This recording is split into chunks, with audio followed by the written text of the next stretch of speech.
Good day, everyone. As promised to my friend Far Dreamer across the pond, we will be doing this entire commentary on our Week 6 CIL match with a proper English accent, or at least our best attempt at it. So, without further ado, we're going to jump right into the team builder. As you can see, it's called the Chase. The Chase just... You see what it's fucking called. Alright, we're gonna start with Hippowdon. Big Mama. We are not bringing the Sand this week because we don't want to give his Mega Aerodactyl a boost. I should probably go over his team first. He's got Mega Aerodactyl, Victini, Celesteela, Keldeo, Gudra, Donphin, Florges, Superior, Jolteon, Smeargle, and Frostlass. His Z Crystal of the week was Bugnemc, which is not particularly useful in this case. I don't really have a bug weakness. He was very unfortunate. I did have the Icium Z, which is somewhat useful, but altogether irrelevant, as you shall soon see. So, like I said, we start with Big Mama. Standard spread. She is our suicide lead, essentially. All she needs to do is get rocks up and maybe potentially pivot and be a sack later in the match. Again, no Sand because we don't want to give Aerodactyl a special defense boost. We have Frosty the Kyurem Black up next. You'll see no speed investment because we don't need it. We'll get into the details of that later, but it's very physically offensive to help take on the Florges and the Gudra, who will otherwise give our Manaphy some problems. Also, a specially defensive Celesteela could pose some threat to the Manaphy, so what we need to do is make sure we have a lot of physical offense covered. We've got the Freeze Shock with a Power Herb, so that we can take out the Gudra in one hit regardless of its spread. Of course, Poseidon is up next. Holding the Icium Z this week, we have Tearglow, Surf, Psychic, and Ice Beam. Because Chase decided to drop his Gudra for Smeargle, we can run Psychic to hit his Keldeo, and Surf and Ice Beam take out the rest of the team. Absolem is going to be the MVP of the week.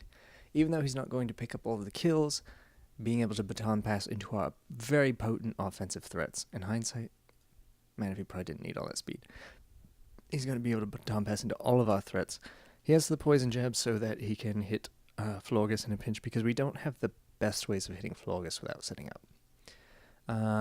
Expert Belt Chandelure, because Keldeo can't lock itself into Secret Sword. Not that it really could anyway. Honestly, there wasn't a whole lot it could do. I just kind of wanted to bring Chandelure this week. And finally, we have Thundurus, who's rocking a Taunt, Thunder Wave, Thunderbolt, Grass Knot set. This actually switches into Celesteela relatively well. It can take, I think, 3 heavy slams. And the Grass Knot is for the Donphin, which could potentially be a problem. It does have the Sturdy, and we don't have any ground immunities at the moment besides the Thundurus, so having a little extra physical bulk, helps take on all of those. So, as you can see, Chase did bring the Donphin.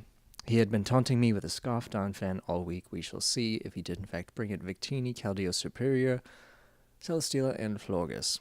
Now, you know how baton pass teams work.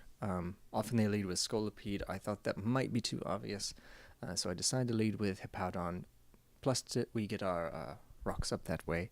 He goes straight for the Secret Sword, predicting a switch more than likely, but I can take any hit, I believe, unless it's Specs, and in which case I can set up on it pretty confidently with Scolipede and then Manaphy or Kyurem either way. He does get a crit with the Scald, which does take out Big Mama. And at this point, we begin to execute the game plan. We go into Absolem. I know he's not Scarf, but I want to go for the Protect anyway, because I want to see what his first response is. He's just going to go for the Scald, which I believe is a smart play. If you see Speed Boost, you probably need to just keep attacking what's in front of you. And if you're lucky, you can, I guess, try to predict the switch. Unfortunately for him, because of Manaphy, Kyurem, and Chandelure, there's no move that he can pick that I don't have an immunity or resist to, unless he's got some sneaky hidden power that I'd have to deal with. We're going to go ahead and get as much speed as possible here. There's no reason not to. As you can see, we have the Black Sludge on Absolem, so we're able to get most of our health back pretty quickly, and we're already at this speed. I decided to go for the Substitute, and Chase, unfortunately for him, decides to switch, which now gives me an opportunity to baton pass into anything I want. At this point, I couldn't decide what to do. I felt that Donphan could hit the Kyurem harder than the Manaphy. I believe it does get Heavy Slam. I don't know if that would... I don't know. I just feel that Manaphy was the play here. So, I'm behind a sub. I'm at +3 speed. He decides to switch again. I also don't agree with this play because it gives Manaphy a free Tail Glow. We are now at +4 speed and +3 special attack. We are going to get to +6 because we're behind a sub, and why not? And at this point, the game is over. From here, Poseidon just decides to click moves, whatever it needs to click to KO what's in front of it. No amount of switching. He has no priority except maybe Ice Shot or Aqua Jet. No Scarf. Nothing can stand in the way of Poseidon and his 6 kills this week. I just decided to show off the Sub-Zero Slammer here because it's not going to matter later on. We are at +6, so everything's going to die. That said, this was a learning experience for Chase. He is not familiar with baton pass teams. He did not know you could pass the substitute, so that was something that he did learn this week. I think had he had more familiarity with it, he would have played around it a bit better because Chase is an excellent coach. He did make it to the finals last year. He even beat us in Season 1. I'm not going to comment on that.